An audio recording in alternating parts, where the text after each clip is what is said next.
Hello मित्रमैत्रिणींनो, स्वागत करते तुमचं माझ्या एका नवीन व्लॉगमध्ये. तर आम्हाला जायचं होतं सामान खरेदी करण्याकरता. सो आम्ही गेलो सुपर मार्केटला आणि तुम्हाला तर माहितीच आहे आम्हा बायकांचं घ्यायला जायचं 5 वस्तू आणि घेऊन यायचं 50.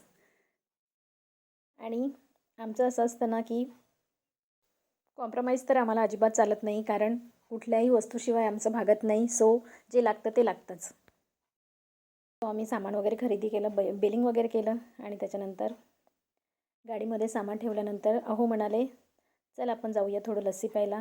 गरमीचा जोर वाढलेला आहे. सो आम्ही गेलो लस्सीच्या दुकानामध्ये आणि अहोंनी तिथे 2 लस्सी ऑर्डर केल्यात.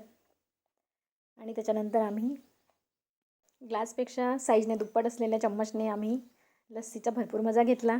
लस्सी वगैरे खूप टेस्टी आणि स्वादिष्ट होती. लस्सी पिऊन झाली आणि त्याच्यानंतर आम्हाला लवकरच रिटर्न यायचं होतं घरी, कारण आम्हाला सायंकाळी बघायची होती फायनलची मॅच. सो आम्ही घरी आलो आणि वर्ल्ड कप फायनलमध्ये भारत असला म्हणजे आमच्यासारख्या क्रिकेटचं प्रचंड वेड असलेल्या क्रिकेटप्रेमींसाठी ही निश्चितच अभिमानाची आणि गौरवाची गोष्ट असते.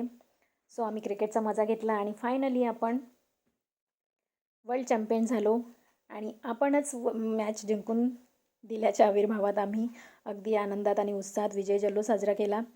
फटाके वगैरे फोडले. तर असा होता आजचा मिनी व्लॉग. व्हिडिओ आवडल्यास लाईक करा, कमेंट करा आणि चॅनलवर नवीन असाल तर सबस्क्राईब करायला विसरू नका मित्रमैत्रिणींनो. थँक्यू.